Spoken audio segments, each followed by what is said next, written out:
Kita mulai ya.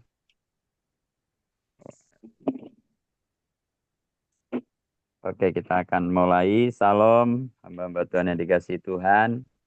Kita sehat semua, Halo. amin. Hmm. Ya, puji Tuhan. Kita masuk dalam hadirat Tuhan. Angkat pujian.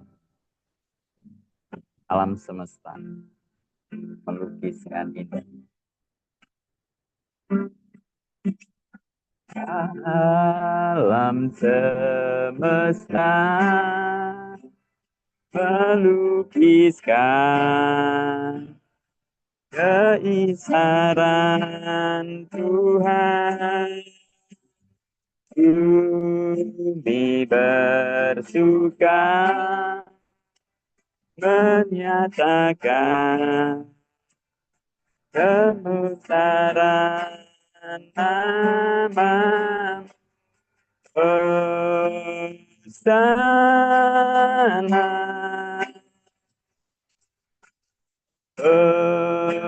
Hosana. Layak dipuji disembah Tuhan yang bertata dulu sekarang dan selamanya. Raja segala raja, namamu besar termulia. Saya lagi kita angkat pujian ini alam semesta melukiskan. Alam semesta melukiskan kebenaran.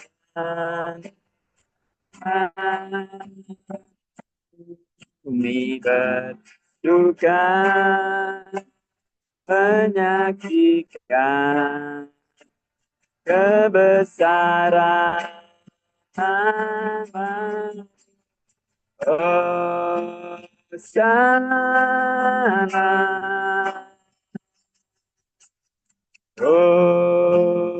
Hosana. Layak dipuji disembah, Kaulah yang bertata duduk sekarang selamanya.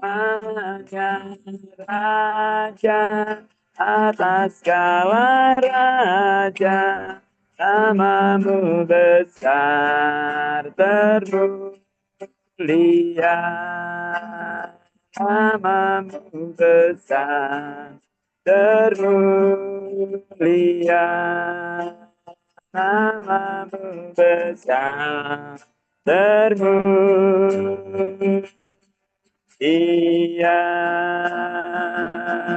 Mari kita sembah tinggikan Dia. Haleluya. Tinggikan namamu Tuhan Yesus. Ampuni segala dosa-dosa dan pelanggaranku Tuhan. Ampuni jiwa, rohku, pikiranku, hatiku Tuhan. Ampuni setiap tingkah laku yang tidak benar di hadapan Yesus. Ampuni mata, telingaku, lidah, bibir. Ampuni sikap hidupku yang tidak layak di hadapan Tuhan Yesus. Ampuni hatiku Tuhan Yesus. Ampuni perkataan, perbuatan. Kami mau datang sujud menyembah masuk dalam. Ampuniku untuk layak datang sujud menyembahmu Tuhan Yesus. Basuhku dengan darahmu supaya aku boleh naik ke gunung yang kudus. Pulihkan hidupku Tuhan Yesus. Kudus, kudus, kuduslah namamu. Segala hormat, kemuliaan, kebesaran, keagungan hanyalah milik-Mu. Yang layak terima pujian, kemuliaan hanya bagi-Mu Tuhan. Mengalirlah urapan kuasa-Mu Mengalirlah urapan kuasa-Mu Tuhan Yesus. Bahwa kami lebih lagi dekat padamu, mengenal-Mu lebih dalam lagi. Bahwa kami mengalami kuasa mujizat-Mu Tuhan Yesus. Bahwa kami mengalami lawatan kasih karunia-Mu ya Bapa. Bahwa kami itu hidup dalam kebenaran-Mu Tuhan. Kami bangga punya Bapa seperti Engkau, Bapa Yahweh Lord kami yang kami bangga punya Tuhan Yesus yang berkorban habis-habisan mati di kayu salib untuk kami, untuk menebus setiap dosa dan pelanggaran. Kami bangga punya Roh Kudus yang menjadi roh penghibur atas hidup kami. Tinggal dalam hati jiwa roh pikiran kami. Haleluya. Glory bagimu Tuhan. Tiada Allah yang seperti Engkau yang layak ditinggikan. Mengalirlah lawatan-Mu atas kami hamba-hamba-Mu Tuhan. Mengalirlah pewahyuan-Mu atas kami hamba-hamba-Mu Tuhan. Pulihkan hidup kami. Supaya kami lebih lagi mengerti rencana-Mu atas hidupnya. Jadi saksi itu kemuliaan nama-Mu.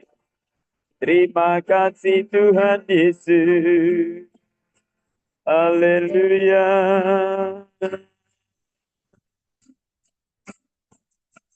Ku sanjung Kau di tempat tinggi.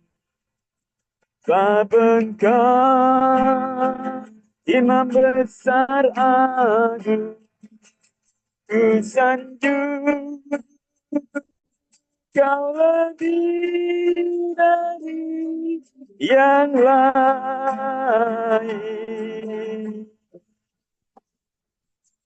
Dan ku datang menyembah-Mu Yesus. Saya katakan ku sanjung Kau di tempat tinggi. Ku sanjung Kau di tempat tinggi. Sebab Engkau Imam besar agung. Ku sanjung Kau lebih dari yang lain.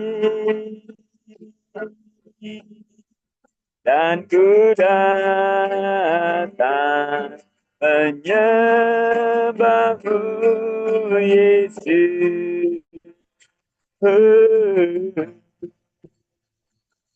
Dan ku datang menyembah-Mu Yesus. Haleluya. Dan ku datang menyembah-Mu Tuhan Yesus. Haleluya, haleluya, haleluya, haleluya. Segala pujian, hormat, kemuliaan hanya bagi-Mu Bapa di sorga, Tuhan Yesus Kristus Allah Roh. Kami bersyukur untuk kebaikan-Mu, untuk pertolongan-Mu, untuk kasih karunia-Mu yang dahsyat hingga tahun 2026 ini Tuhan, Kau masih pelihara kami. Kami bersyukur karena kami ada saat ini bukan satu kebetulan, karena Tuhan punya rencana yang indah atas hidup kami. Engkau pakai kami untuk alat menjadi kemuliaan nama-Mu Bapa. Menjadi alat yang berguna, berkenan di hadapan-Mu. Kemenangkan banyak jiwa boleh diselamatkan ya Bapa. Terima kasih Tuhan, terpujilah nama-Mu. Bapa di dalam surga, sebentar kami mau mengadakan sesi sains saat malam hari ini Tuhan. Pakailah media yang kami pakai Tuhan. Cuaca Tuhan, Kau sendiri akan menguasainya. Yang terbaik yang Tuhan berikan buat kami. Alat komunikasi yang kami pakai Tuhan, Kau ikut campur. supaya boleh kami pakai malam hari ini dengan keadaan kondisi yang baik normal ya Tuhan. Kami yakin dan percaya segala kuasa kegelapan yang akan memutuskan jaringan-jaringan yang ada. Kuasa kegelapan akan merusakkan dalam sesi ini, kami patahkan di dalam nama Tuhan Yesus. Kuasa-Mu mengalir atas sinyal saat ini ya Bapak. Terima kasih Tuhan, Engkau pakai juga hamba-Mu Pak Hondarka Tuhan.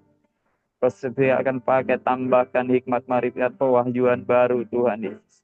Sehingga Engkau pakai hamba-Mu ini Tuhan untuk menyampaikan pewahyuan daripada-Mu untuk kami hamba-hamba.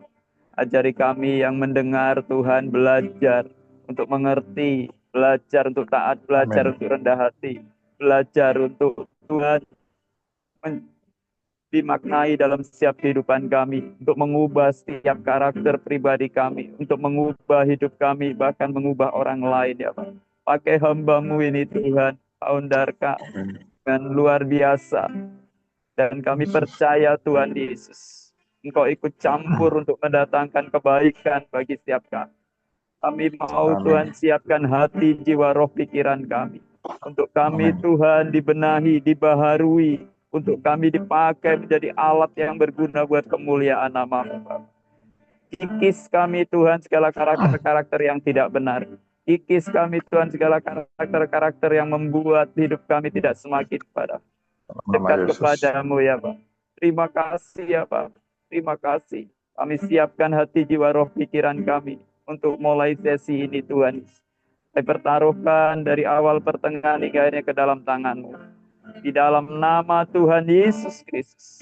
Oleh perjalanan yang kami lakukan saat malam hari dalam sesi ini lancar dan aman dalam penyertaan Tuhan ya Bapak. Terima kasih Bapak. Di dalam nama Tuhan Yesus kami mengucap syukur. Haleluya, haleluya. Amin. Saya serahkan tahun baru, Tuhan memberkati. Tahun baru sama-sama. Shalom. Bisa dengar semua ya? Shalom, jelas sekali Pak suaranya, puji Tuhan. Puji Tuhan ya. Ya. Seperti yang saya tuliskan di sahabat ya, di grup sahabat. Akhir tahun saya ketika berdoa ya, mau bahas tentang doa tahun ini, urusan apa yang terpenting lebih dulu gitu ya. Kemudian saya diingatkan tentang adanya penyesatan di Matius 24. Karena kita tahu di Matius 6 yang kita belajar, tipu muslihat iblis itu menipu kita supaya kita itu terjebak musuh kita itu sesama kita. Ya. Memang kenyataannya memang ada orang-orang tertentu yang dipakai iblis untuk menyesatkan. Ya. Kalau kita ingat penghakiman dimulai dari rumah Tuhan, karena penyesatan roh antikris juga mulai di antara kita. Begitu. Roh penyesat itu. Jadi saya berdoa mulai tahun ini untuk peperangan rohani menghadapi kesesatan ini, kita tidak boleh main-main lagi, saudara. Ya, tidak boleh main-main. Jadi maaf saya mungkin ngasih beberapa kesepakatan yang harusnya kita udah sepakat sejak zaman dulu ya, beberapa waktu yang lalu sudah COVID ya. Supaya kita ini serius, ya, serius dan lebih lagi untuk tidak sekedar menghormati Tuhan, tapi betul-betul rindu ketika belajar firman sama-sama, kita betul-betul minta Roh Kudus pimpin itu ya. Ingat, terakhir kita belajar pedang roh yaitu firman Allah. Lalu tahun ini kita akan belajar berdoa di dalam roh gitu ya. Kalau kita noise bingung begitu, banyak noise ya, banyak pikiran apalah, HP lah, WA-an lah. Saya rasa kita nggak bisa nangkap jelas apa yang Roh Kudus mau. Karena roh itu kaitan dengan batin ya, dengan batin, dengan hati gitu ya. Itu erat, hati dan pikiran itu nyambung hati dan pikiran ya. Jadi kalau pikiran kita kredit noise dengan hal-hal yang sedikit WA, kita nggak bakal nangkap betul apa yang Tuhan mau bicara, Roh Kudus mau bicara buat kita semua. Karena peperangan zaman ini selain pedang roh firman Allah dipakai oleh Roh Kudus untuk mengalahkan iblis. Yang tahun ini kita mau belajar berdoa di dalam roh. Ya. Ada dua hal Paulus katakan, supaya dia diberi keberanian. Ya. Ketika membuka mulut, yang muncul kebenaran, bukan yang sia-sia. Bukankah itu yang kita mau sebagai gembala? Setiap kali kita nyampaikan firman di mimbar maupun ketemu jemaat siapa saja, kebenaran yang muncul. Ya. Karena kebenaran itu di Yohanes katakan kebenaran itu akan menguduskan orang, yang akan membuat kita, kalau kita kudus kita bisa lihat Tuhan. Yang membuat firman itu bisa memerdekakan setiap orang. Ya.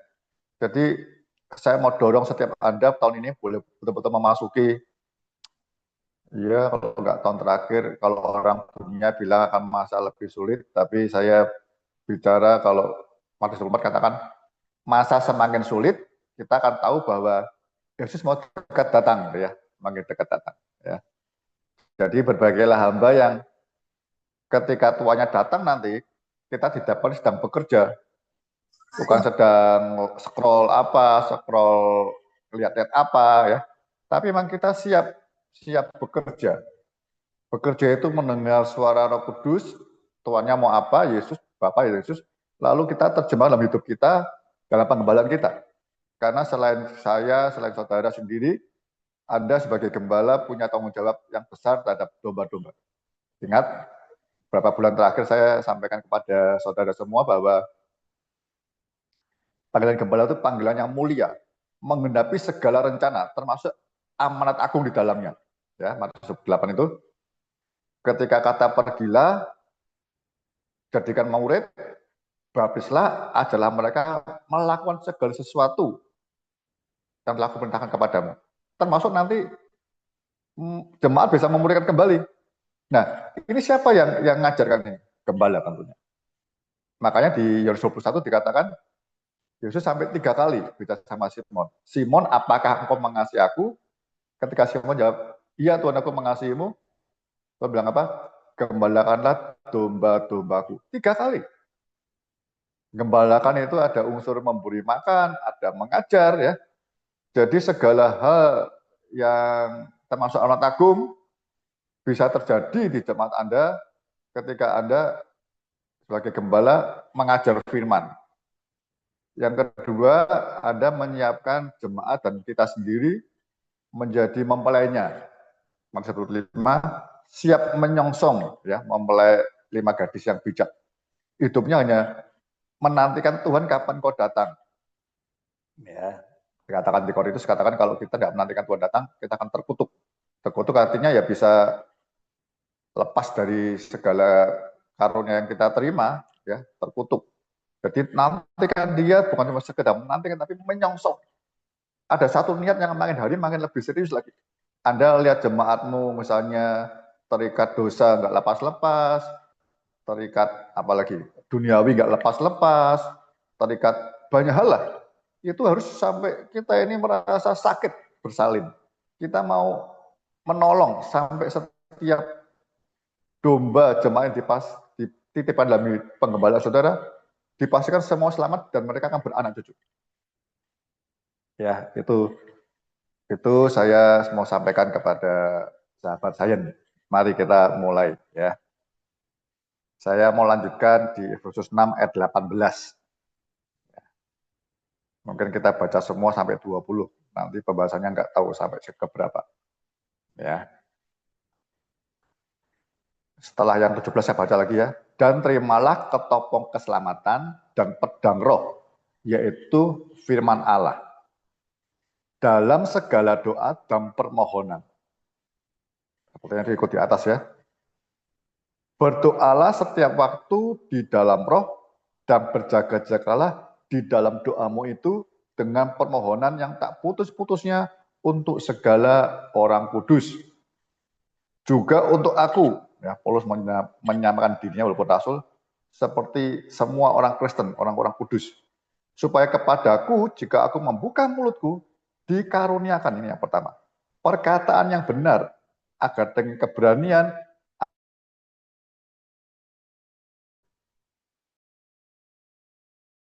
berita yang benar, kalau kita sibuk, ya kita memberitakan Injil, tapi yang bukan rahasia yang Tuhan mau sampaikan. Injil yang sudah kita mengerti, ya itu bukan rahasia lagi. Anda kan ketika Anda sungguh-sungguh mengasihi Tuhan dan jemaat, dan sebagai gembala atau mengajar firman Tuhan, Anda dan saya harus sampai menemukan rahasia yang baru dari Injil itu. Ya. Nah itu perlu jemaat mendoakan Anda, setiap gembala, setiap pendeta pasti nanti kesatuannya ya dengan tubuh Kristus, jemaat mendoakan Anda mendoakan jemaat begitu. Yang kulayani sebagai utusan yang dipenjarakan. Berdoa supaya dengan keberanian yang kedua ya, aku menyatakan sebagaimana seharusnya aku bicara. Seharusnya aku bicara itu maksudnya sesuai apa yang Roh Kudus mau, apa yang Roh Kudus pimpin nanti ya. Sesuai firman dan sesuai pimpinan Roh Kudus begitu. Baik, ini ada beberapa tafsir. Saya mulai 18 dulu ya. Saya mau coba bacakan yang buat saya selasa belajar banyak. Ada yang lebih agak sedikit mendekati konteks bahasa aslinya.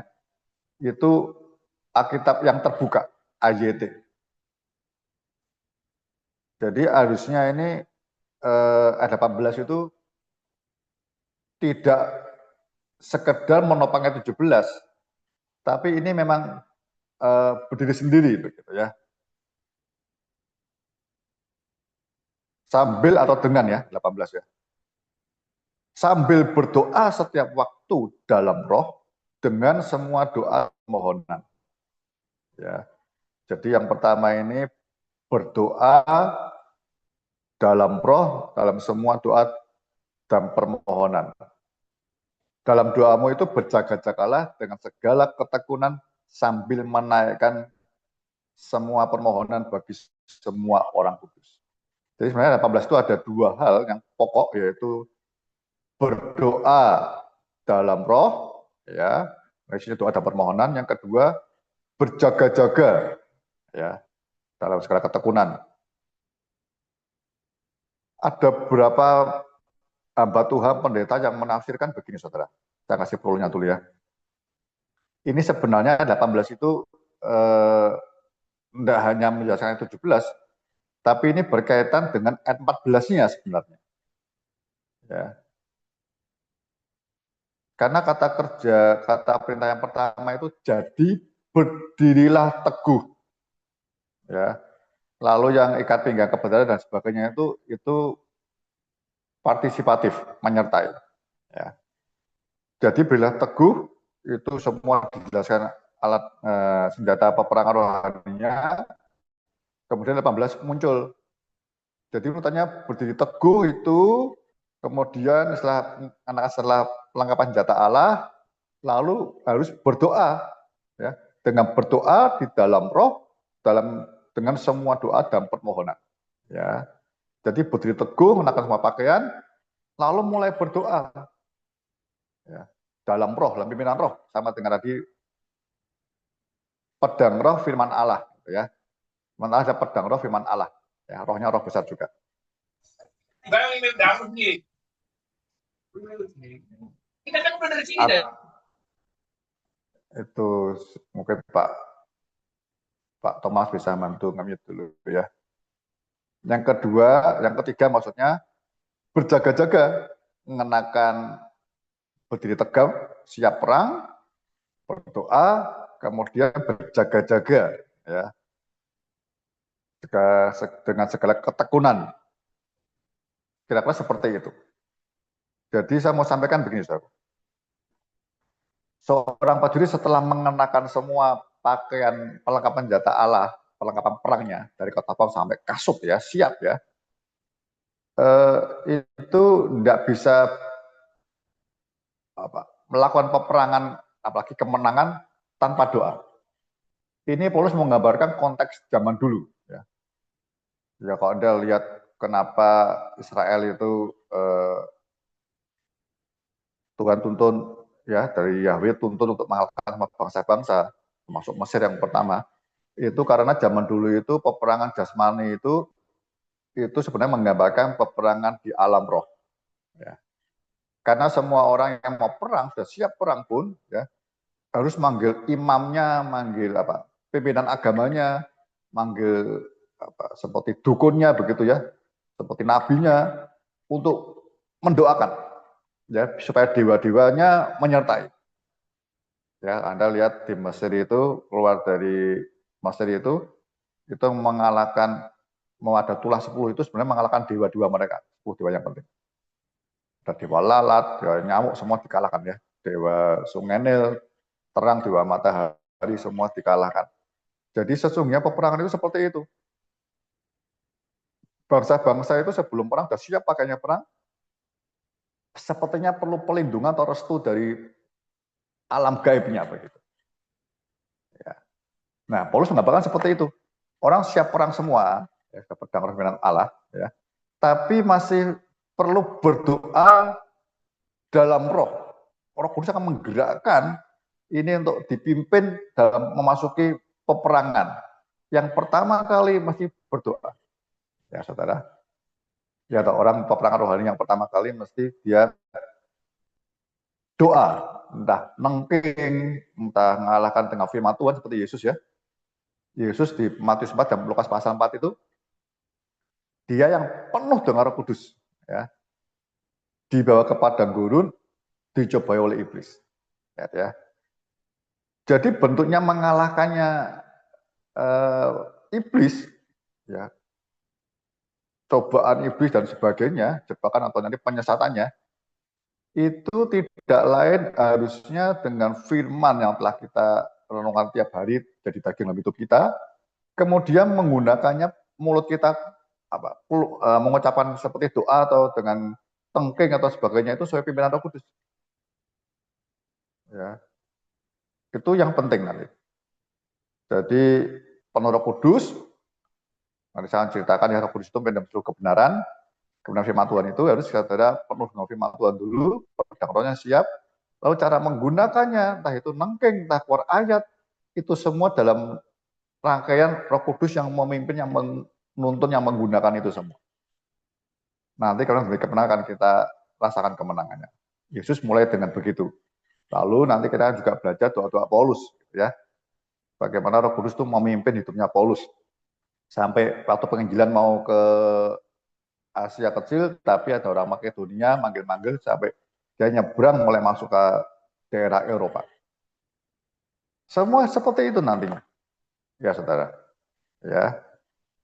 Jadi saya mau sampaikan lagi, yang pertama berdoa setiap waktu dalam roh. Ya. Doamu akan dipenuhi Roh Kudus. Setelah mengenakan seluruh perlengkapan senjata Allah, kita mulai berdoa ya, tidak sekedar ini ada dua hal ya, doa dan permohonan. Ini konteksnya bahasanya hampir bersamaan ya, yang dipakai dengan doa dan permohonan ya. Doa itu ini kaitannya dengan nanti seperti doakan orang-orang kudus gitu ya, doa-doa yang dipimpin atau liturgi gereja atau doa syafaat dan sebagainya. Permohonan itu permohonan sesuatu yang seringkali berkaitan dengan diri kita. Kita juga perlu permohonan, tapi permohonannya Sri Paulus ya, doakan aku. Paulus nggak bilang doakan aku supaya aku ini hidupnya tidak ada cobaan, tidak ada gangguan, memberitakan Injil dengan nyaman. Enggak. Paulus permohonannya karena dia dipenuhi Roh Kudus, menurut firman Tuhan, dia permohonannya dua, diberi keberanian. Ya saudara, itu seperti Anda lihat di Kisah Rasul ya. Ketika para murid ketakutan, Herodes segala ngumpul di kota itu, ada Pontius Pilatus semua. Mereka doanya apa? Yang ingat ya, sampai tempat mereka berdoa diguncang oleh Roh Kudus. Mereka berdoanya minta keberanian untuk terus memberitakan Injil. Ditekan, diancam, bahkan mungkin hukuman mati. Tapi Roh Kudus, kalau doa pimpinan Roh Kudus itu bukannya minta dilepaskan, diselamatkan, tidak. Tapi doanya minta betul-betul diberi keberanian untuk tetap memberitakan kuasa pemberitaan Injil. Sehingga mereka tetap doakan orang sakit, ya, bermujizat dan seterusnya. Kota itu akan goncang, saudara. Ya, nah, kalau kita tidak doanya dipimpin Roh Kudus, kita akan seluruh perlengkapan senjata Allah, tidak banyak gunanya. Kita jangan maju perang tanpa Roh Kudus memimpin bibir kita, mulut kita digunakan untuk apa? Ya, dalam roh itu bukan sekedar bahasa roh, ya. Bisa bahasa roh, bisa tidak. Ini kaitan dengan batin. Ini seperti yang ada di Roma 8:26. Roma 8:26. Ya, baca dulu ya, kenal ya. Ini konteksnya yang bersama. Demikianlah roh, ya, Roh Kudus menolong kita dalam kelemahan kita. Ya. Sebab kita tidak tahu apa yang seharusnya kita doakan. Tetapi roh sendiri yang, ini bahasa saya baca Indonesia aja, terjemahan baru. Demikian juga roh membantu kita dalam kelemahan kita, sebab kita tidak tahu bagaimana sebenarnya harus berdoa. Sebenarnya penting sebenarnya doanya sesuai dengan firman Kudus. Tetapi roh sendiri berdoa untuk kita kepada Allah dengan keluhan-keluhan yang tidak terucapkan. Ya. Ini bisa terjadi, saudara. Ya, sama masuk dulu dalam roh ya. Itu kalau kita lihat ayat atasnya.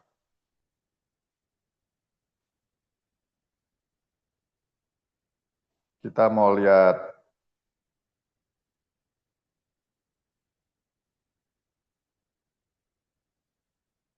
sebelas dulu.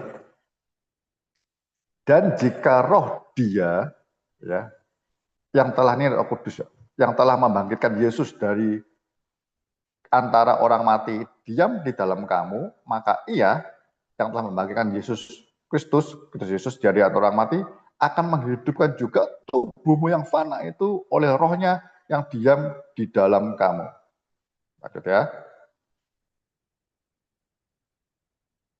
13. Sebab jika kamu hidup menurut daging, kamu akan mati. Tetapi jika oleh roh kamu mematikan perbuatan-perbuatan tubuhmu, kamu akan hidup. Semua orang yang dipimpin roh Allah adalah anak Allah. Roh Kudus itu akan memimpin yang betul ya, bukan kita memimpin mintanya apa gitu. Kalau kita penuh kedagingan, tidak bisa. Kita maunya Roh Kudus memenuhi permohonan kita. Tapi kalau kita dipenuhi roh Allah, ini anak Allah yang dewasa ya, huios, bukan anak Allah yang teknon seperti Yohanes 1:12, bukan. Ini yang telah dewasa, hidupnya betul-betul mengosongkan dirinya, minta Roh Kudus pimpin. Ya saya harap semua gembala di akhir zaman ini, mulai tahun ini, memasuki ke situ. Dari seluruh gerakmu, ucapanmu, tingkah laku kita semuanya, minta Roh Kudus pimpin sepenuhnya sesuai dengan firman Tuhan. 15. Sebab kamu tidak menerima roh perbudakan yang membuat kamu menjadi takut lagi, tetapi kamu telah menerima roh yang menjadikan kamu anak Allah. Oleh roh itu kita berseru, ya Aba, ya Bapa. Roh itu bersaksi bersama dengan roh kita bahwa kita adalah anak-anak Allah. 17. Jika kita adalah anak, maka kita juga adalah ahli waris. Maksudnya orang-orang yang berhak menerima janji-janji Allah. Yang akan menerimanya bersama-sama dengan Kristus, yaitu jika kita menderita bersama-sama dengan Dia, supaya kita dipermuliakan bersama-sama dengan Dia. Ujungnya pimpinan Roh Kudus, ya, hidup dalam Roh Kudus sampai hidup kita, itu semua untuk kemuliaan Dia. Tidak ada dalam diri kita sama sekali. Gerejamu bertambah, berbuah lebat, itu semua untuk pujian, untuk kemuliaan Dia. Itu baru bisa ketika prosesnya saudara memimpin, mengajar, mendewasakan jemaat, kita lebih dulu di Roh Kudus, kita lebih dulu untuk mematikan daging itu. Mematikan daging bukan niat kita toh, tapi Roh Kudus akan memimpin. Persilakan saja Dia memenuhi hidupmu, menjelaskan roh, menerjemahkan firman dalam hidupmu, sehingga kita hanya mau dipimpin Roh Kudus, nanti satu demi satu perbuatan daging kita akan habis. Baru doa kita dan permohonan kita akan benar. Toh kalau menderita, kita tahu kita ahli waris, kita tetap anak Bapa. Nanti kalau ada lihat terusnya ya, mau pedang, mau apapun juga, mau sengsara, mau sakit penyakit, tidak ada yang bisa memberikan kasih kita, kasih Bapa dalam hidup kita. Tidak ada. Karena roh itu meneguhkan, memeteraikan. Kalau konteksnya di Efesus sendiri, begini, ada dua yang mau kita sampaikan. Dalam roh itu Efesus menjelaskan begini. Pasal 2 ayat 22. Tapi sebelumnya saya mau baca ayat 21. Pimpinan Roh Kudusnya seperti apa ya? Di dalam Dia, Kristus, tumbuh seluruh bangunan, rapi tersusun menjadi bait Allah yang kudus dalam Tuhan. Ya, dalam Kristus itu pasti ada pertumbuhan jemaat, seluruh bangunan, nggak ada hanya pendetanya, pengerjanya tumbuh, semua sampai sekolah minggu. Di dalam Dia kamu juga turut dibangunkan menjadi tempat kediaman Allah di dalam roh. Ya, kali sama ya. Pneuma itu seperti itu. Jadi dalam Roh Kudus itu memenuhi dirimu, keluargamu, dan seluruh jemaat. Jemaat yang lokal maksudnya ya, tempat Anda masing-masing.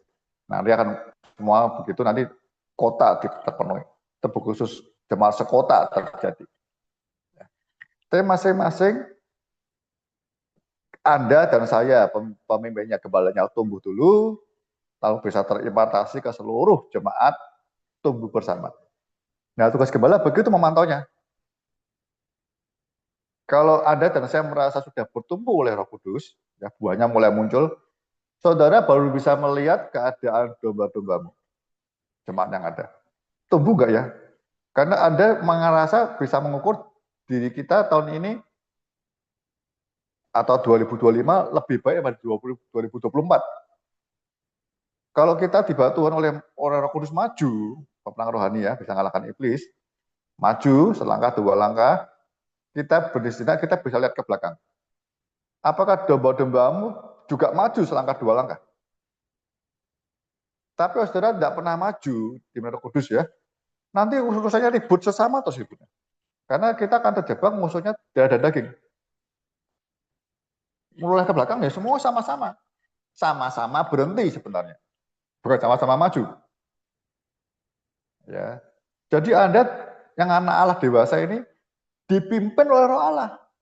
Tahun ini saya berharap setiap kita ini merasakan tiap kali renungan firman itu jadi daging dalam hidup kita. Kita menyerahkan hidupmu dipimpin oleh Roh. Ya. Supaya saya mau bilang perlu nggak tadi lepas jadilah. Bulan per bulan atau minggu per minggu. Ada perbakan tiap minggu.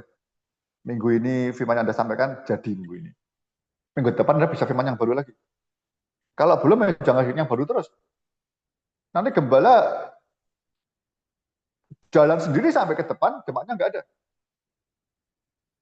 Ya. Roh Kudus nggak pernah tadi pasal 2 tadi ya. Dia mau seluruh tubuh bertumbuh.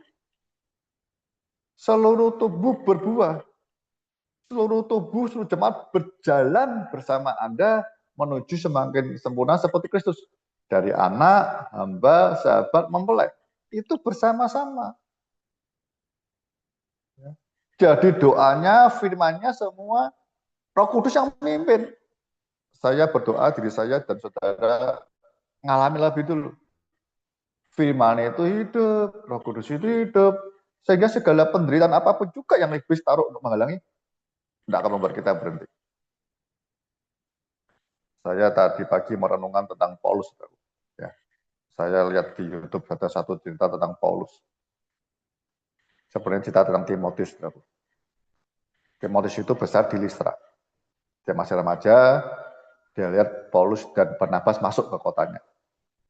Barnabasnya digambarkan gede orangnya, ya, badannya tegap, Paulusnya agak kecil, agak bongkok, agak botak. Ya. Pertama masuk, ada orang sakit, orang lumpuh, dia bilang, Paulus harus ngomong berhenti, suruh berdiri dalam nama Yesus.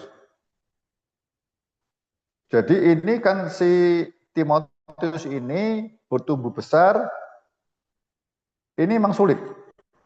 Ya, ibunya, neneknya Lois dan Yuniko ini, ibu dan nenek dan ibunya ini orang Yahudi yang takut Tuhan, yang cinta Tuhan, kepengen anaknya ini besar dipakai Tuhan.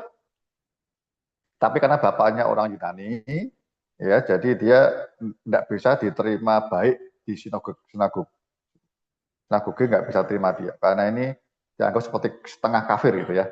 Tidak bisa. Tapi nenek dan ibunya Luis dan Eunike ini terus menguatkan, terus Timotius, terus. Sehingga ketika Paulus datang, anak ini tumbuh remaja, kira-kira 15 tahun lah. Itu lihat bagaimana yang diceritakan ibunya itu dan neneknya tentang orang-orang yang dipakai Tuhan dari nabi-nabi sampai rasul. Itu dilihat sendiri kuasanya luar biasa. Ya. Kota itu gempar. Cuman lalu ada orang Yahudi dari kota lain yang datang ke situ memfitnah. Ya. Singkat cerita Paulus dilempari batu 1-2 kali. Gak tahu pendapatnya kok bisa lolos dan Paulusnya yang kena. Sampai Paulus akhirnya jatuh. Ya berapa penafsir ngomong itu mati. Mati baru Paulus bisa lihat diangkat ke surga tingkat 3 itu. Ya, karena itulah. Dia mati, ya. Kemudian sama orang-orang ini dibuang di luar tembok di dekat sana. Berapa orang yang Yahudi Kristen itu yang sudah percaya Yesus sedih, ikut diam-diam keluar gerbang kota mendekati Paulus. Sudah kaku, termasuk si Timotius ini. Wah, sudah mati nih Rasul kita dipakai Tuhan. Kok puasa? Itu anak kecil ini, anak remaja ini melihat kuasa Roh Kudus kok seperti itu. Yang nyata, yang orang sakit lumpuh bangun dan sebagainya, tapi kali penderitaan dijadikan mati. Ya.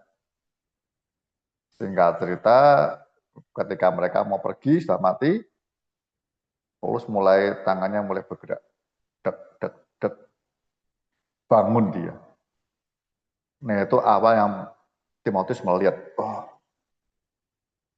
penderitaan tidak bisa membunuh orang-orang yang dipakai Tuhan, hamba-hambanya. Bangun, kalau ada dan saya apa yang saya kerjakan? Pergi, cari tempat lain yang lebih enak, lebih aman. Ini Paulus melihat, Paulus begitu bangun, dia masuk kota lagi, saudara. Ini yang bikin anak ini teng gitu. Loh, ini loh keberanian Roh Kudus. Kalau nggak Roh Kudus nggak mungkin. Karena Anda itu gembala, saya ya juga pemimpin di sini ada itu keberanian itu contoh yang real. Roh Kudus memimpin Anda ke dalam seluruh keberanianmu. Kalau Abah Tuhan nggak berani gembala, ya sudah. Tapi keberanianmu itu akan membawa seluruh jemaat untuk cinta Tuhan dan menyerahkan hidupnya Tuhan pakai. Saya rindu akhir zaman ini kan hidupnya itu tandanya kan tidak akan lebih baik ya. Kesulitan apapun, kalau ada benar Roh Kudus, tandanya tidak akan pernah berhenti. Karena Anda mengharapkan kemuliaan yang akan kita terima. Kita ini ahli-ahli waris, kata tadi Roma 8. Ya, akan terima kemuliaan yang akan kita terima. Amin ya. Tetapi lewat jalannya penderitaan. Kenapa penderitaan? Supaya Anda ini semakin ngerti bahwa kemampuan bukan karena saya, tapi karena Roh Kudus yang menghidupkan firman-Nya, ya, dan kita bersuka kebenaran, pedang roh firman Allah, dan Roh Kudus dalam hidupmu menolong Anda doa permohonan yang benar. Haleluya. Ya, saya mau sampai sini, Anda pelan-pelan ya. Nanti saya nyambungnya keberanian nanti besoknya. Ya. Ini doa dan permohonan. Ya, yang penting nanti Anda tumbuh semua jemaat berdoa. Ingat ya, Tuhan tidak pernah menumbuhkan hanya kita. Pemimpin harus duluan. Tadi ya, biar doa semua orang kudus bertumbuh semua. Kita lihat lagi di Efesus 3 ayat 5. Ini jemaat saya kita. Ini judulnya rahasia panggilan orang-orang bukan Yahudi.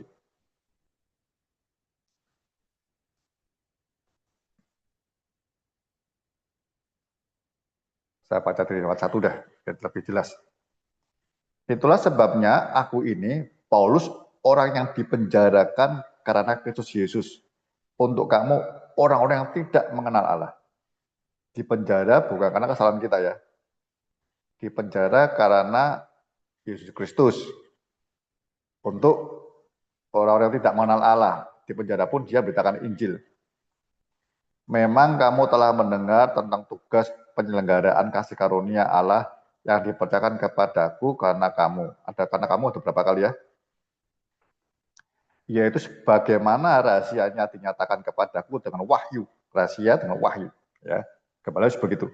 Anda tersingkapkan rahasia karena wahyu pokoknya dulu. Baru Anda belajar apalah lewat ChatGPT, lewat tafsir-tafsir yang lain. Tapi ada wahyu. Anda didorong untuk ngerti firman wahyu dulu. Nanti melengkapinya bisa yang lain.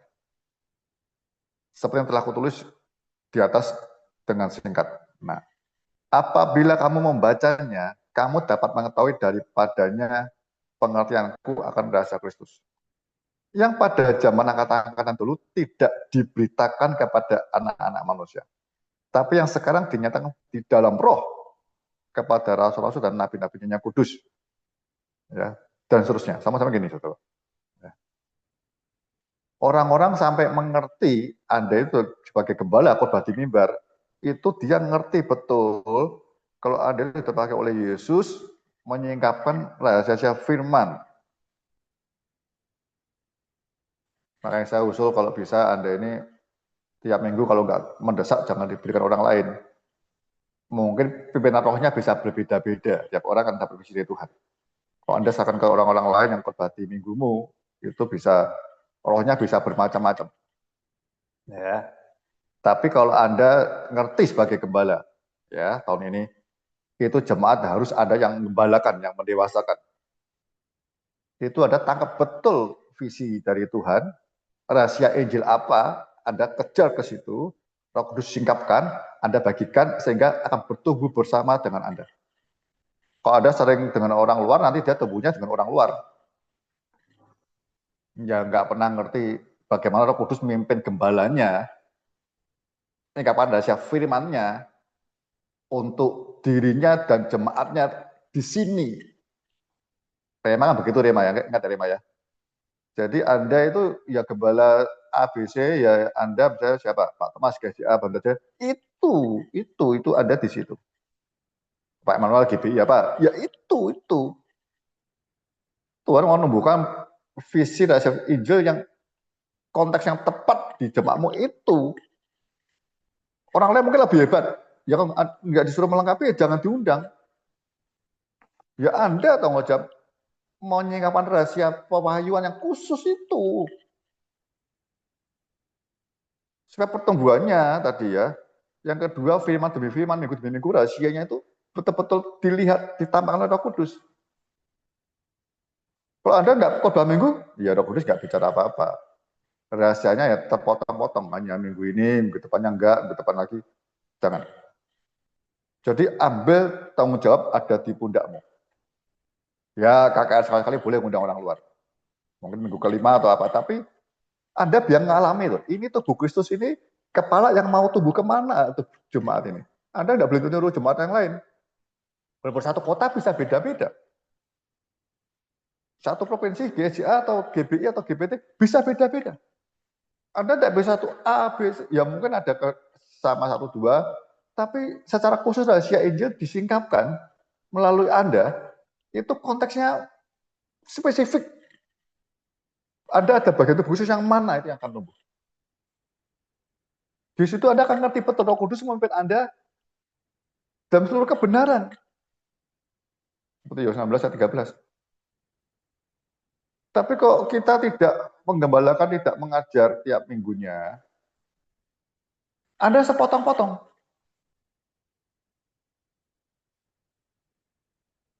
Saya harap doa saya, ya kaitan dengan saya punya kepentingan karena Tuhan yang saya tahun ini saya nggak jumlah ya.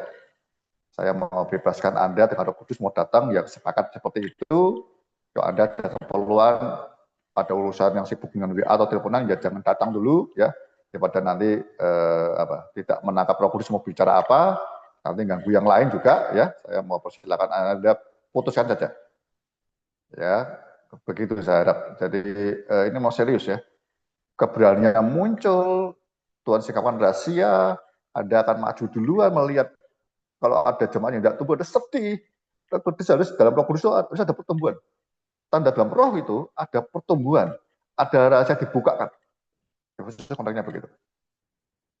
Jadi doamu, permohonanmu enak. Kok Tuhan sudah bawa ke sini, ada yang belum tumbuh Tuhan, doamu enak. Ya, termasuk jemaat itu bisa doakan Anda. Nanti ke masuk 19 ya. Doakan supaya untuk semua orang kudus, juga aku. Walaupun Anda gembala, Anda dengan jemaat itu di hadapan Tuhan, salah satunya selain fungsi tugas, itu sama. Ya, kita juga membutuhkan doa jemaat. Jemaat membutuhkan doa kita sebagai gembala.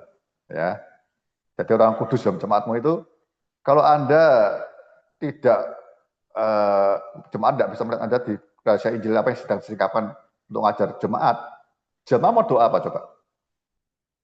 Tidak terarah. Ya, apa yang doakan gembala, diurapi Tuhan. Selesai. Enggak, ini seperti bersyafaat nantinya.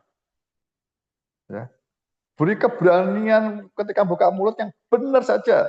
Jangan yang dia lihat YouTube, jangan. Enggak, saudara. Oke, saya maju lagi. Ya, kembali ke Efesus pasal 6 tadi. Ya. Saya sekarang mau masuk hal yang kedua. Kalau lihat AYT-nya tadi ya, terjemahan Alkitab yang terbuka. Dalam doamu itu tadi ya, yang dalam roh, ya, itu berjaga-jagalah dengan segala ketekunan sambil menaikkan semua permohonan bagi semua orang kudus. Yang kedua itu saya mau ngomong doa itu dengan berjaga-jaga, ya. Dengan segala ketekunan itu tidak putus-putus. Bahasa terjemahannya begini. Berdoalah setiap waktu di dalam roh dan berjaga-jaga dalam doamu itu dengan permohonan yang tak putus-putusnya untuk segala orang kudus. Ya, yang kedua ini mau dikatakan tidak sekedar berdoa, tapi ada berjaga-jaga. Saya teringat di Markus ya, di Taman Getsemane, Yesus bilang sama para murid, terutama Petrus, tidak sanggupkah engkau ini berdoa dan berjaga-jaga dengan aku 1 jam. Tadi sudah berdoa, banyak orang berdoa tapi tidak berjaga-jaga. Ya, berdoa dan berjaga-jaga itu Anda memastikan setiap firman tiap minggu disingkapkan, Anda satu persatu dicek betul. Ada nggak jemaat domba-domba yang sedang ditipu oleh serigala atau singa-singa sehingga dia nggak bisa bertumbuh? Sampai berjaga-jaga lihat. Ini berjaga-jaga ini dengan ketekunan atau tidak putus-putus gini, saudara. Itu teks aslinya sebenarnya bahasa lainnya juga tidak tidur, ya. Berjaga-jaga. Ada lain lagi yang bersama dengan itu ketika Paulus di penjara di Filipi dengan Silas. Dia berdoa, kemudian dia lihat makin berat, ya, lihat kiri kanannya, mungkin Paulus lihat Silas mulai bagaimana, lalu dia yuk kita memuji Tuhan. Nah, berjaga-jaga salah satunya itu bisa dengan memuji Tuhan, nyembah Tuhan. Kalau enggak tidur ya, kesakitan, aduh Yesus, teman banyak bukan memuji Tuhan, tapi sambat kalau aduh ini kita dan nuruti ke Makedonia, ke Filipi, karena engkau manggil-manggil kami ke sini, tapi kenyataannya kok seperti ini, gitu. Nah. Tapi dia nggak mikir yang lain, penderitaan itu di baliknya ada kemuliaan, ya, sehingga dia mulai muji Tuhan. Ini muji Tuhan itu memaksa apa? Memaksa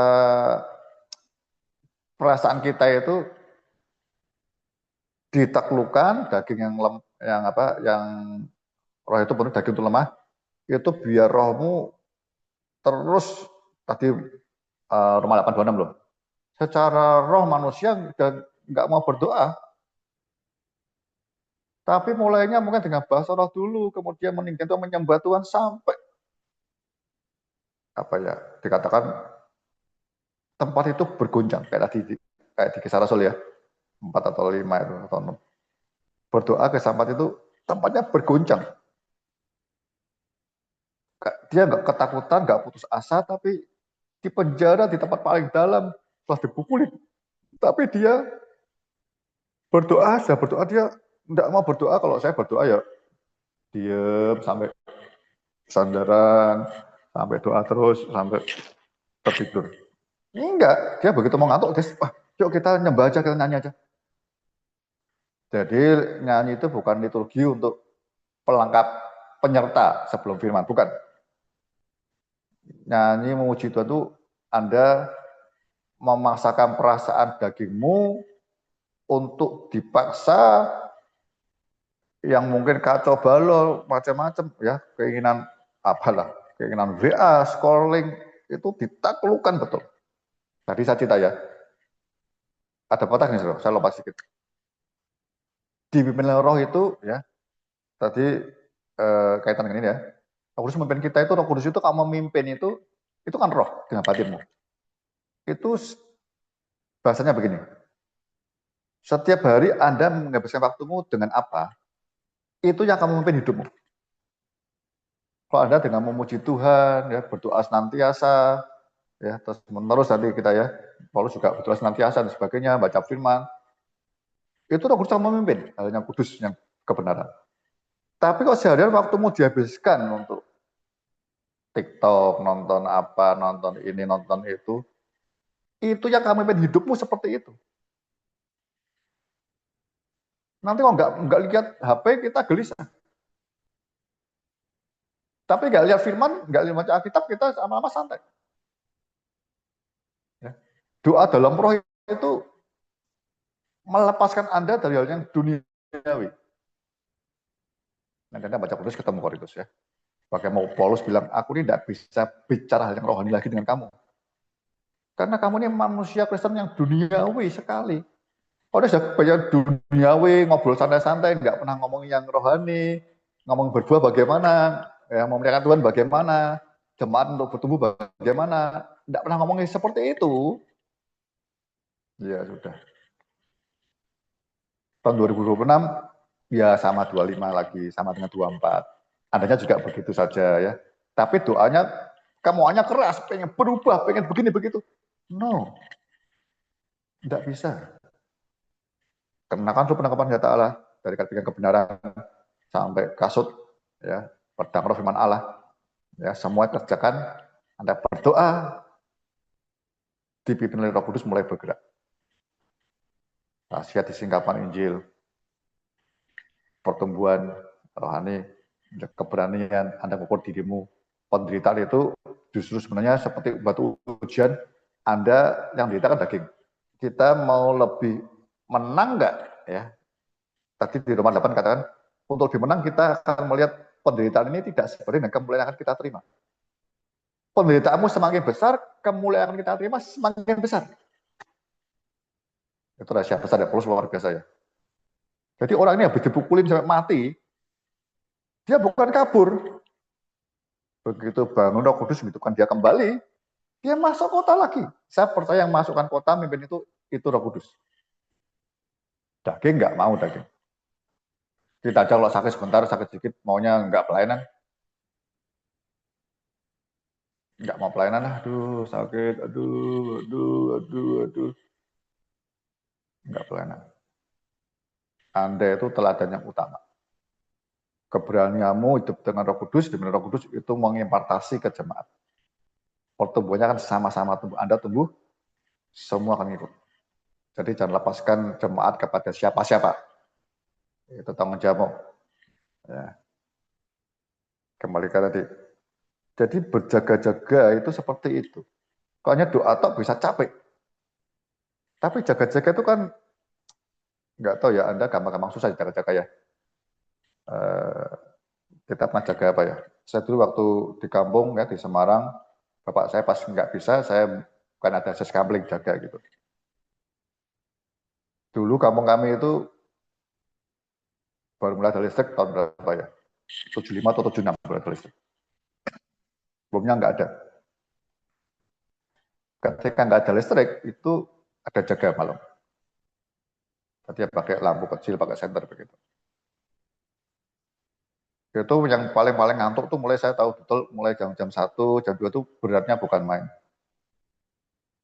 Ya, tapi kita paksa. Jam 4 masuk.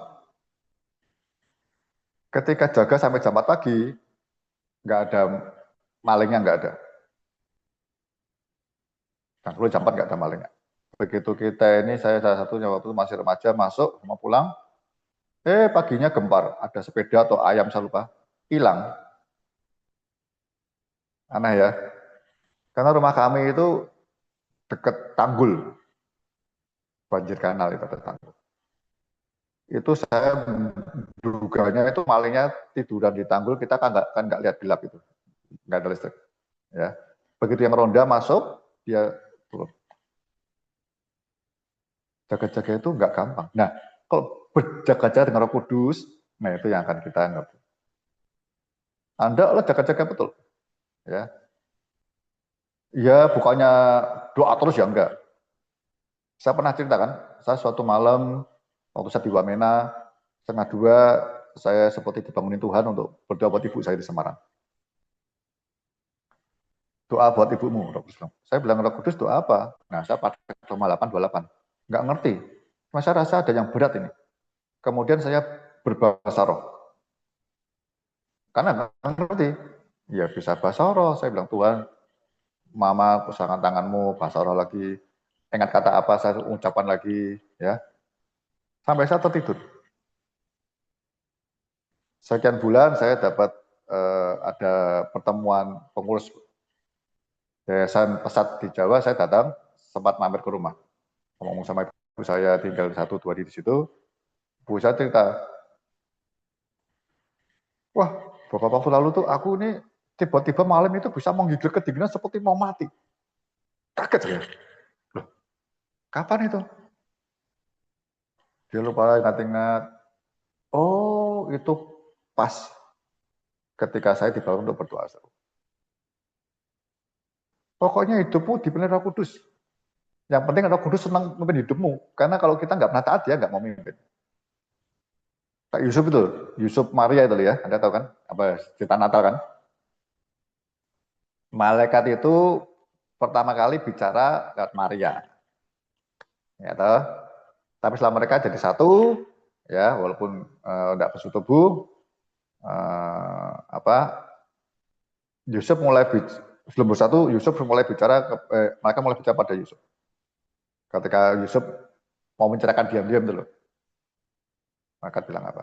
Yusuf jangan, nanti kandung ini adalah dari Roh Kudus. Yusuf taat. Yusuf orang baik. Ya. Lalu Yusuf ngomong sama Maria, oke, aku terima engkau. Yang kedua, ketika bayi itu lahir, kemudian mereka sudah bersatu, mau dibunuh oleh Herodes, anak 2 tahun itu. Itu malaikat pimpinan Roh Kudus itu, dia nemu siapa? Yusuf, pimpinannya. Bukan Maria lagi, Yusuf.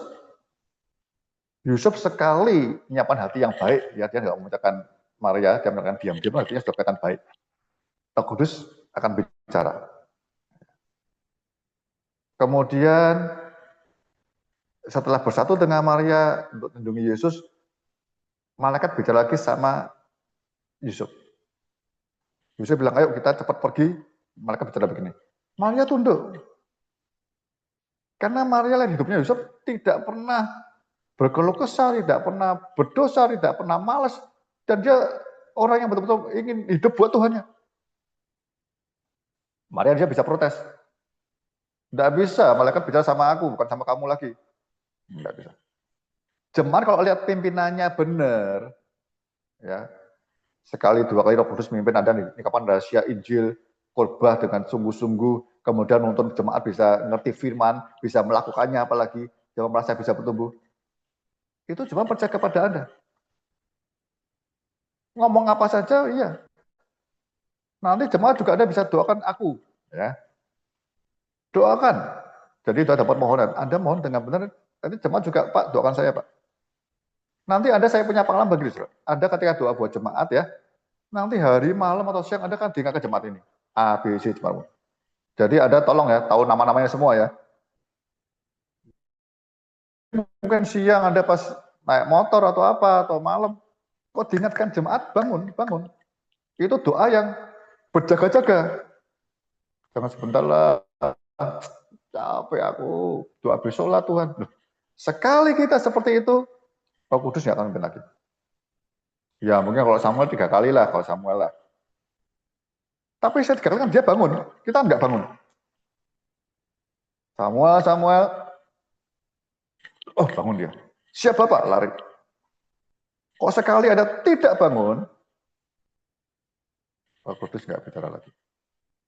Jadi ada cuma pendeta aja, ngorbain, nagurin, ngajar, tapi nggak akan bertumbuh bersama. Karena rohnya tidak memenuhi dirimu dan jemaat sama-sama. Kok di dalam roh itu, gerakannya, pertumbuhannya sama-sama. Ya, yang terakhir saya kaitan dengan berjaga-jaga, saya mau cerita yang tak putus-putusnya untuk segala orang kudus. Ya, jadi berjaga-jaga dalam doamu dengan permohonan yang tak putus-putusnya untuk segala orang kudus. Kalau bahasa aslinya tadi yang ada ketekunan ya. Berjaga-jaga dan bertekun. Tak putus-putusnya itu bertekun. Terus itu. Terus. Bukannya nggak pernah kerja apa-apa, enggak. Tapi hidupnya tiap hari Tuhan Roh Kudus pimpin. Itu yang saya harapkan ketika Anda ikut sensi di sini juga begitu. Ketika saya sharing atau siapa bertanya, itu Anda serius dengerin. Jangan WA, jangan angkat telepon, jangan. Putus nanti selesai. Sekali Anda mengabaikan firman yang dibahas, Anda selamanya tidak akan dapat apa-apa. Dan yang rugi Anda, dan yang rugi kedua jemaat. Ya, Anda rugi waktu ke sini, gitu-gitu. Nah. Itu yang saya mau sampaikan sementara ini ya. Jadi itu dulu 18, nanti besoknya kapan kita selesaikan lagi. Lalu selama setahun ini saya akan sharing tentang doa di Roh Kudus, mulai dari doa Yesus dan doa Paulus gitu ya. Nanti yang mana yang Tuhan tuntun. Terima kasih. Sampai sini dulu ya. Silakan ada yang mau, masih ada setengah jam, mau jam 9, yang mau bertanya. Tuhan berkati kita semua. Haleluya. Silakan Pak Thomas.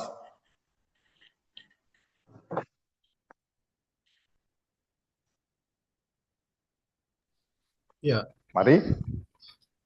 silakan teman-teman kalau ada yang mau bertanya. Berikan waktu.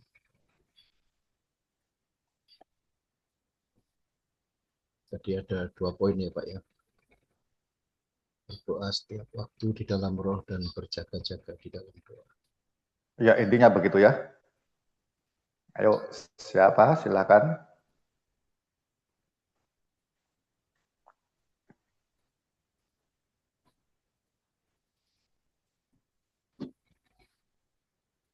Mari. Siapa Halo, Mbak? mungkin saya Pak Thomas Ya, boleh silakan Pak. bertanya. Ya. Terima kasih Pak On, pemaparannya yang luar biasa. Saya tadi tangkap ada 2 hal, tapi sebenarnya 3 hal ya. Berdiri tegap, doa dalam roh, setiap waktu, berjaga-jaga. Berjaga-jaga. Nah, iya berjaga-jaga yang terakhir ya. Jadi yang saya dapat hal yang luar biasa ini, eh, 3 hal ini sangat berkaitan. Tapi ketika satu hilang, artinya tidak bisa berdiri tegap, itu doa pun hanya sekedar apa ya menurut saya hanya sekedar doa-doa doang gitu. Seolah-olah dalam roh tapi ternyata tidak dalam roh. Karena seringkali orang berdoa itu hanya ngemis gitu. Itu saya nggak setuju Pak sebenarnya. Minta itu sebenarnya saya kurang setuju. Minta-minta. Tapi saya punya prinsip bahwa berdoa itu bukan meminta. Satu ngobrol, yang kedua memberi penyembahan. Karena kami lakukan itu setiap pagi dengan keluarga, dengan pengerja, pelayan di tempat kami. Saya lakukan tuh. Kita yang pertama berdoanya saya lakukan adalah minta ampun, kemudian menyembah, kemudian bersyukur, baru di akhir kita mendoakan jemaat-jemaat dan yang lainnya. Dan itu terjadi profetik yang luar biasa, banyak jiwa mulai balik lagi. Jadi yang saya mau bahas tentang doa ini, Saya kurang setuju kalau hanya doa minta Tuhan berkati A, berkati B, berkati C. Akhirnya ketika diberkati lupa Tuhan. Itu banyak terjadi. Dan itu namanya menurut saya tidak berjaga-jaga juga. Karena setelah diberkati orang itu bisa jatuh. Ini hal yang menurut saya seperti itu. Dan yang saya mau tanyakan satu hal, apakah doa meminta terus itu hal yang benar atau hal yang bagaimana gitu? Menurut Tuhan. Terima kasih. Tuhan berkati. Ya, minta apa saja. Kalau kau di dalam aku, kalau dalammu, mintalah apa saja katanya. Gini saudara, nantilah di sini lah. Ini kalau kaitannya dengan doa dan permohonan ya, itu sebenarnya kan di dalam roh gitu ya. Nah seringkali kita ini doa minta-mintanya itu nggak di dalam roh gitu. Kalau kita ngacu di Yohanes 15 ayat 7, kalau engkau di dalam aku dan firmanku di dalam kamu, mintalah apa saja, kan kau akan mendapatkan, akan diberi. Jadi ada klausul seperti syarat, kita ini dalam Tuhan, dan firman-Nya di dalam kita. Kok tadi konteksnya Roh Kudus gitu ya. Nah nanti ada contohnya kan, kalau Roh Kudus doa, permohonannya apa? Kayak Paulus, berdoalah untuk aku. Bukannya aku ini perlu motor, aku perlu makan bergizi, enggak. Beri aku minta keberanian, aku ini gembala, supaya aku ini firman kok aku khotbah di mimbar, ketemu orang, itu kebenaran yang muncul, rahasia Injil. Nah rahasia itu kan berarti kita serius galinya. Kalau Injilnya hanya gampang-gampang ya nggak usah rahasia, itu semua orang sudah tahu. Nah, permohonan seperti apa? Kalau Anda dalam Roh Kudus, Anda dalam Tuhan, firman Tuhan dalam Engkau, itu minta apa saja. Tapi permintaannya kan sudah ngerti kayak apa. Nah, banyak orang kan Kristen kan tidak. Ya, doa itu gampang-gampang susah sih doa itu ya. Banyak gampangnya. Karena saya bilang orang tidak beragama pun juga berdoa kan. Kepada pohon beringin, kepada kita juga berdoa ya. Ya, saya dulu juga berdoa, minta selamat, minta rezeki, minta apa aja lah. Nah, kalau doanya begitu, sebenarnya kita nggak Kristen pun doanya juga begitu. Ya, sebelum kita Kristen, doanya apa? Ya, minta selamat, minta rezeki. Ya, sama sebenarnya. Nah, doanya kita levelnya di situ ya sebenarnya tanpa Kristen pun juga begitu doa kita. Ya. Jadi doa nggak apa-apa, mohon apa saja. Ya. Ada misalnya yang mendadak seperti Simon Petrus ketika janda air mau tenggelam. Ya dia minta tolong. Ya, nggak cuman Tuhan terpuji namamu, kok Allah yang besar tenggelam duluan dia. Tolong aku Tuhan Yesus. Singkat padat. Ketika kondisi seperti apa, ya boleh minta. Saya juga pernah sih doa waktu pelayanan satu hari di Purworejo itu, 1:30 pulang pelayanan, pagi, mobilnya mogok tengah jalan. Mogok. Gimana nggak ada pengen 2 pagi? Ya, saya berdoa, dalam nama Yesus, nyala, hidup. Ya supaya bisa pulang besok pelayanan lagi. Jeng, bisa. Ya udah mau bilang berdoa atau apa nggak tahu. Yang penting saya posisikan diri saya ini hamba Tuhan, ya. Kebutuhan yang saya minta ini sebenarnya kaitan dengan Tuhan juga, gitu maksud saya. Ya, toh. Tapi saya latih diri saya kalau tidak urusan dengan Tuhan, saya seringkali tidak berdoa. Tidak doa lagi saya. Saya percaya Tuhan tahu diri saya seperti apa. Sesungguhnya seorang bapak itu ngerti kondisi anak, ya. Jadi kalau Anda nggak berdoa pun, ya dia ngerti. Ya. Doa banyak sih, ada doa, kalau Anda makan kan doa mengucap syukur, ya. Bersyukur ada makanan ya. Apapun boleh sih. Cuman nanti saya usulnya kedua, saya mau yang kaitan dengan saya ya. Dari anak, hamba, sahabat mempelai, doamu berubah harusnya. Ketika anak mungkin doanya minta-minta terus. Tuhan berkati aku sakit, minta sembuh, nggak apa-apa. Sampai Anda ngalamin bahwa Bapakmu itu betul-betul maha kuasa. Nama Yesus, nama segalanya, maha kuasa. Apa aja berdoa boleh. Tapi jangan. Kata, Anda mulai belajar hamba. Doa untuk bangsa, untuk keselamatan kita, untuk orang kudus dunia. Ya. Jadi jemaat diajar untuk doa terikat dengan seluruh dunia, saudara. Ya, ada kelaparan di mana, doa supaya jemaat itu merasanya tubuh khusus am, utuh seluruh dunia. Ya, jangan doakan gereja ada terus. Anda dengar siapa, berita apa yang kesulitan. Saya Pak Manuel dengar Pak siapa, saya dulu di sana. Ya doain, biar jemaat terikat. Ini kita ini tubuh khusus satu sakit semua. Diajar begitu. Lalu kok sahabat doanya minta keberanian, tidak takut, ya mau mati pun berani. Kalau sampai mempelai ya hidupnya hanya kudus sama berharganya. Masing-masing levelnya kelihatan dari doanya. Doa kalau anak-anak doa minta-minta nggak apa-apa kok saya bilang awalnya, tapi mintanya kan diarahkan ulang-ulang. Sampai minta-minta firman Tuhan terus, Pak Kudus pimpin terus. Baik itu Pak Manuel praktek tiap hari itu, atau tiap minggu doa itu juga jemaat ngerti. Oh pendetanya doanya apa? Ya saya rasa level Anda harus di atas sedikit dari jemaat, ya. Juga sebaliknya Pak Emanuel sebagai gembala juga minta doakan aku supaya aku ini terus ada dalam Tuhan, terus kepada rahasia Injil, supaya kita bisa bertumbuh bersama dengan kebenaran ini. Ya, doakan itu seperti itu doanya nanti. Gembala perlu doa jemaat, jemaat perlu doa gembala. Ya, orang kudus semua berdoa semua. Mungkin itu dulu, nanti praktisnya lebih bisa di sini Pak Im. Begitu ya? Ya Pak On, terima kasih dan berkati. Masih ada? Lanjut, kalau masih ada.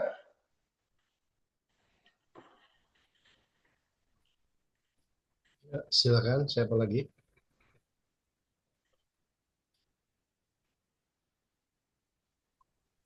Ya, saya ingin bertanya Pak Hondarka. Oi, monggo Pak Marbun. Iya Pak, tentang ini permohonan yang tak putus-putusnya untuk segala orang kudus itu. Jadi permohonan yang tak putus-putusnya itu yang mau saya tanyakan begini Pak. Apakah yang dimaksudkan di situ berdoa tidak putus-putus itu atau bertekun dalam doa itu?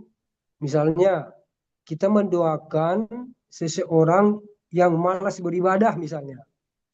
Kita sudah doakan, kita kunjungi atau kita lakukan upaya-upaya, tapi belum berubah. Nah, apakah kita harus terus mendoakan dia? Nah, doa yang demikiankah yang disebut dengan doa yang tak putus-putus itu atau doa yang bertekun itu? Atau memang kita punya gaya hidup berdoa? Artinya walaupun dia belum aktif ke gereja, tapi kita terus berdoa tentang hal yang lain gitu. Nah, mohon Pak diberikan penjelasan Pak tentang doa yang tak putus-putus itu. Baik. Gini, yang pertama saya jawabnya iya. Ya. Karena gembala itu ada ditugasi Tuhan untuk memastikan setiap jemaat domba yang ada dalam jemaatmu, itu Tuhan titipkan, itu jemaat Tuhan titipkan ke hidup Anda. Ya. Anda harus terus selain doa ya doanya lengkap lah. Kalau Anda pas di rumah, ingat tiap itu doa itu dijadwal aja. Mungkin tiap malam atau tiap pagi, nggak usah setiap menit, nggak usah kan. Anda mungkin kok gembala Pak ya, pagi doa Jumat, malam doa apa gitu ya. Jadi Anda bisa bagi begitu. Siang yang khusus di Sidendil. Tinggalkan si A, si B doa siang. Kalau saya begitu ya. Tapi saya mau pastikan yang pagi saya doa keluarga atau doa jemaat, yang malam doa apa gitu. Atau doa misi atau apa ya. Anda terus begitu ya. Ya harus begitu kalau saya bilang sebagai gembala. Kalau Anda misi lain, orang misionari atau penginjil, nggak mau ya sudah. Kalau gembala nggak bisa. Itu seperti anakmu. Anak Anda sakit,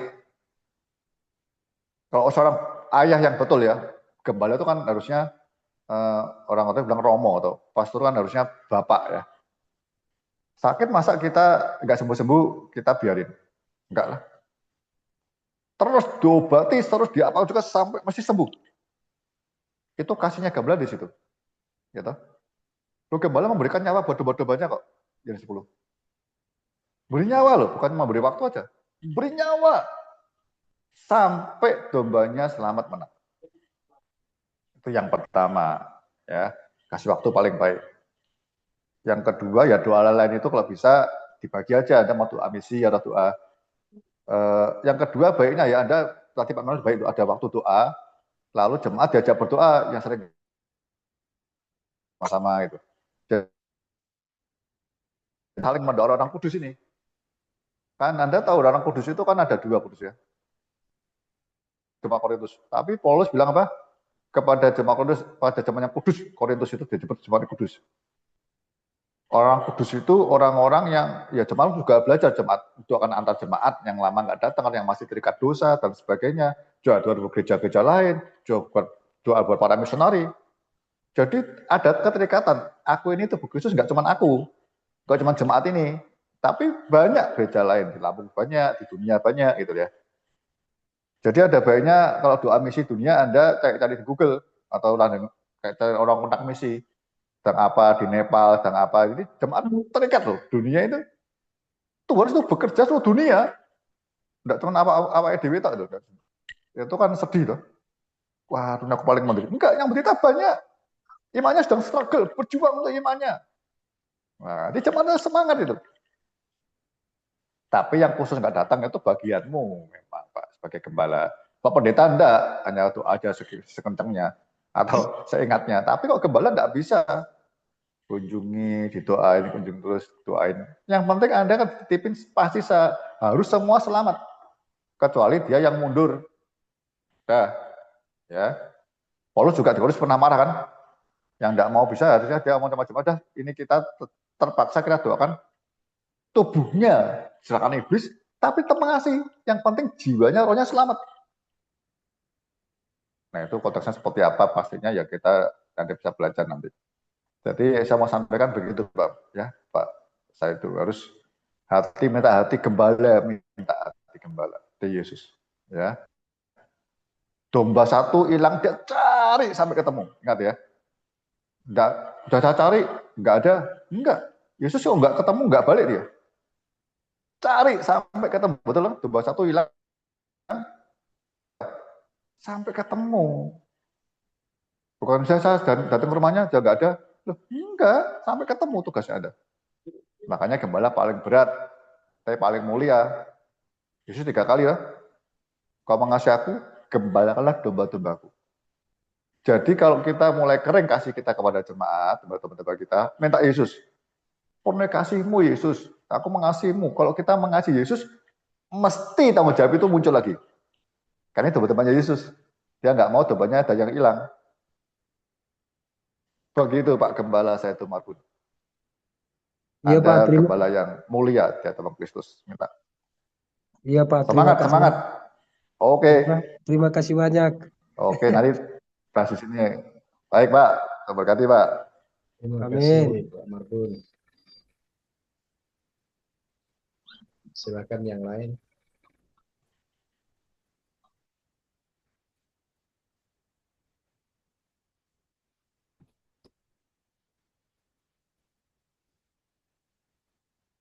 Silakan ada. Sepi. Oh Pak Urus. Saya mau bertanya Pak Hon. Silakan Pak Urus. Ini mungkin agak sedikit apa ya? Apakah ini bertanya apa tidak? Tapi ada yang mau saya tanyakan. Nanya mau tidak? Indikator sebagai pendoa bisa nggak dilihat dari kehidupan sehari-hari? Karena tentunya menurut pandangan saya, orang yang suka berdoa itu pasti kelihatan, pasti menjaga perkataan. Hidupnya selalu memperkatakan hal yang positif. Tapi banyak ya kita tuh bukan mau mencoba menghakimi, tidak, tapi yang mau saya tanya ini, indikator seorang pendoa itu nampak jelas itu bisa dilihat dari mana Pak? Terima kasih.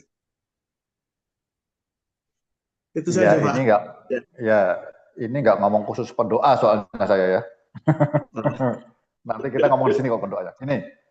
Ini konteksnya tadi berdoa ya dalam Roh Kudus dan berjaga-jaga kaitan Anda gembala, saya katakan begitu ya. Iya. Gini aja lah, saya ngomong begini dengan para pendoa. Kalau saya nge-share dengan para pendoa ya, tidak semua orang suka berdoa itu pendoa. Tapi seorang pendoa mesti suka berdoa. Tadi Pak Manuel sudah jelaskan ya. Kita ini doanya apa yang Anda doakan? Ya, kalau doanya untuk kepentingan pribadi semua, ya bukan itu doa kita mengajarkan, bukan seperti itu doa itu. Bukan seperti itu. Ya. Doa itu bukan seperti itu. Doa itu pertama bertumbuh sesuai dengan pertumbuhan kedewasaan rohani. Kalau doanya minta terus, anak terus ya mau nggak ada buahnya. Mau dilihat hidupnya dari apa hidupnya? Hidupnya nggak kelihatan. Hidup itu dilihat dari buahnya. Ya tahu ingat mati setuju ya. Ya. Dari buahnya engkau akan dikenal. Pohon itu asam atau baik dari buahnya. Nah buah itu ketika firman Tuhan kita percayai, kita imani, kita lakukan. Baru mengubah hidupmu. Firman, ya, bukan doa. Nah, tadi kaitan dengan Efesus 6, doa di dalam Roh Kudus, bukan di doa dalam hidup kita sendiri. Ya. Kalau doa dalam Roh Kudus, itu tidak perlu kita tunjuk-tunjukkan. Jadi doa itu bukan khusus panggilan pendoa, bukan. Semua orang berdoa. Semua khusus berdoa. Ya. Semua, saya bilang semua tugasnya. Ya. Masing-masing ada porsinya.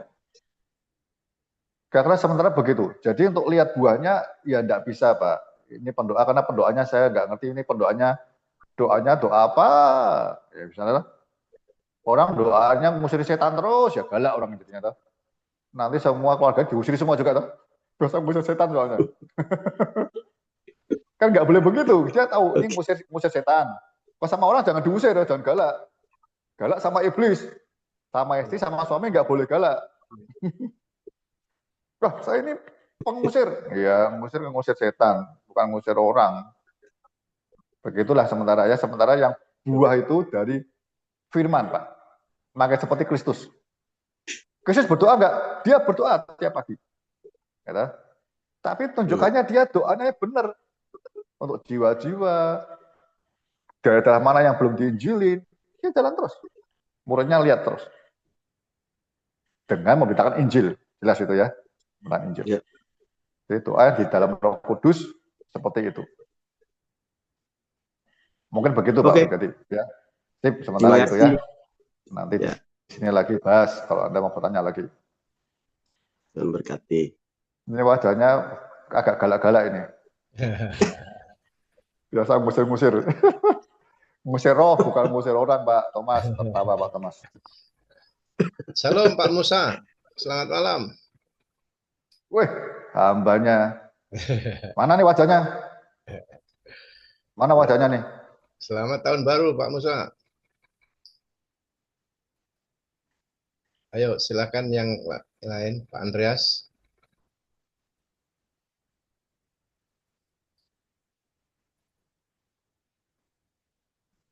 Masih ada?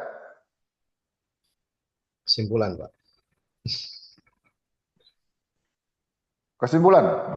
Wah, jangan disimpulkan, nanti Darka yang nyimpulkan bahaya. Anda tangkap aja remanya masing-masing ya, seperti apa. Oke, sudah nggak ada? Kalau tidak ada, saya kasih closing statement-nya.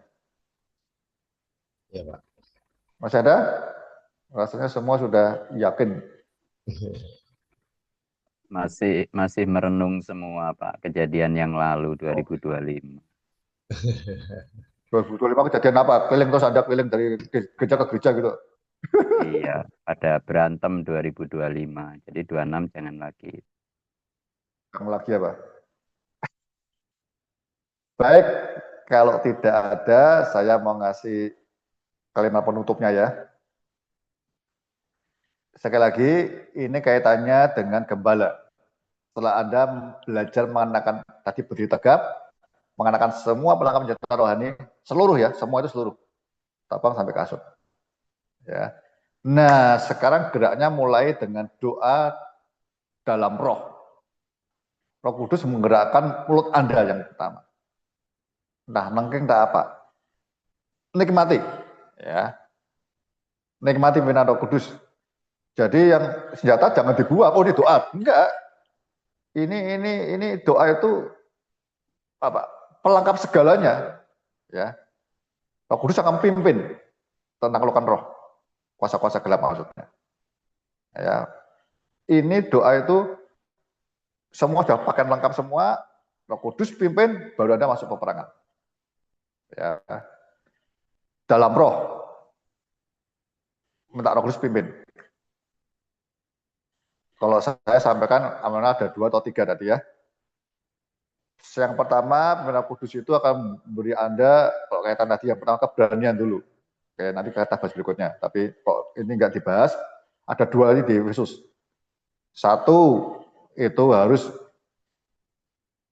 Roh Kudus itu doa-doamu itu akan mengimpartasi arahnya semua akan bertumbuh kepada Kristus. Kaitannya dengan yang kedua, Anda semakin Roh Kudus mengungkapkan rahasia Injil. Karena ke zaman itu firman perlu disingkatkan banyak supaya pedang rohnya kuat. Jemaat terima semuanya. Ya, makanya saya tadi sampaikan Anda tanggung jawabmu hari Minggu. Itu penting sekali. Supaya saling mendoakan, ya.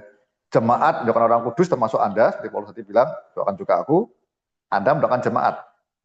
Kalau Anda tidak menunjukkan rekaman Injil yang berurutan, jemaat mau bingung, dia nggak ngerti bingung arahnya kemana. Tahun ini mau apa? Itu.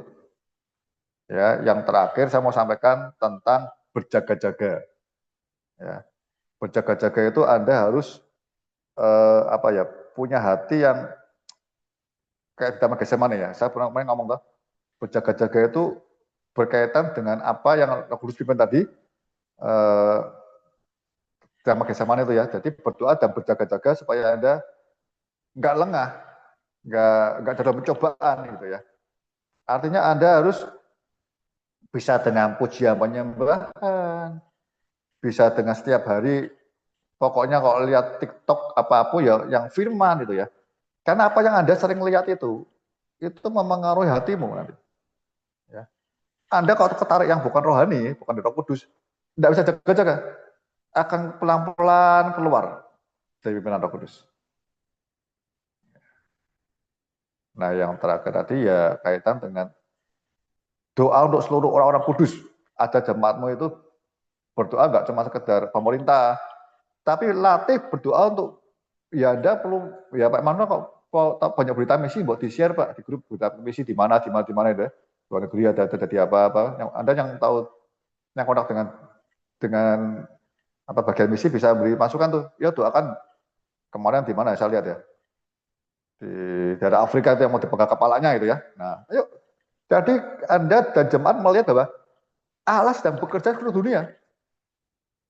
Ada orang-orang sedang berharganya, ya. Perlu kita dukung doa supaya kita ini juga terimpartasi. Wah, keberaniannya ikut, ketekunannya, tidak mudah menyerahnya, tahu semua. Zaman kita saya kurang itu. Sehingga iya datang ke gereja yang malas-malasan. Karena mikir Tuhan hanya ada di sini. Tuhan hanya lihat diriku. Enggak, dunia. Bagaimana demi kemenangan, keselamatan dimenangkan banyak orang bertobat. Lihat mereka ngerti. Ya, lalu kaitannya dengan itu hatinya kok tergerak ya bisa membantu keuangan misi dan sebagainya. Ya, Anda kalau ikut pertemuan-pertemuan kayak Sayen, kayak Maranatha atau juga tahu pendeta siapa yang sedang sakit, ayo sembahyang. Begitu. Itu saya rasa yang mau saya sharingkan untuk Anda lebih serius menghadapi penyesatan, hati-hati ya. Pelan-pelan musuhmu bukan darah dan daging tapi roh itu. Itu dulu yang saya sampaikan. Ya, Tuhan berkati. Nanti ini ingat ya, itu sensinya mulai minggu depan ya. Saya mau kasih waktu seminggu aja. Kalau enggak nanti sudah banyak lupa. Senin ini kita dengar, Mbak Thomas akan bantu YouTube-nya. Senin depan dan Selasa sudah mulai. Ya. Kalau Anda saya mau serius, yang serius saja boleh ikut. Kalau Anda serius, kalau enggak banyak udah kita jadikan 1 hari, Selasa atau apa mungkin, enggak apa-apa. Ya. Hari ini masih buka 2, Senin atau Selasa. Minimal berapa orang? 9 dah. 9 orang ada, kita mulai. Senin depan ya, jangan lama-lama, biar nggak lupa. Terima kasih, Tuhan berkati. Ya, terima kasih. Nanti kita akan doakan ya untuk tatap muka kita tanggal 19 dan 20. Ya, Saya minta Pak Yohanes Samad tutup dalam doa, Pak.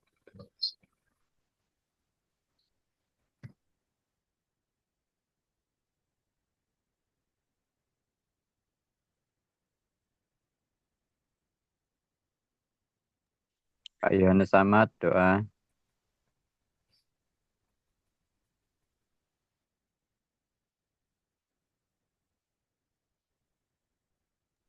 Pak Yohanes Samad, tolong doa, Pak. Masih ada beliau. Masih, Pak.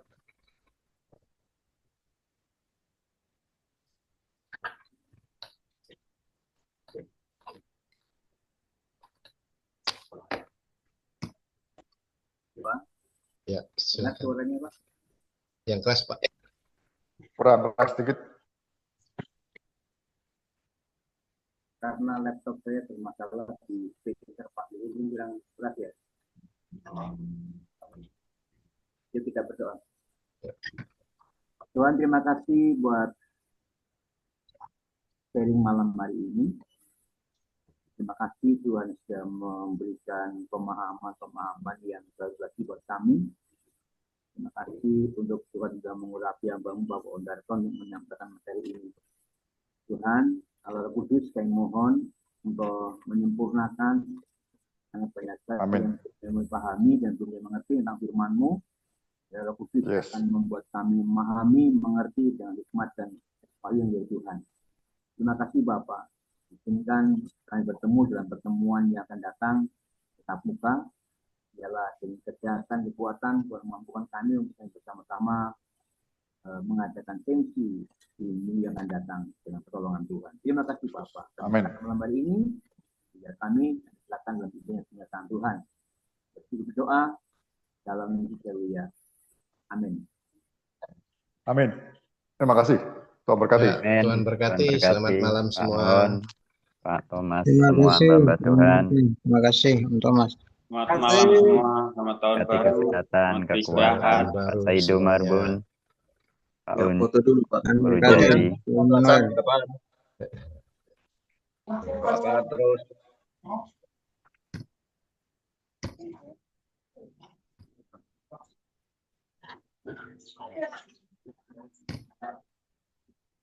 Selesai.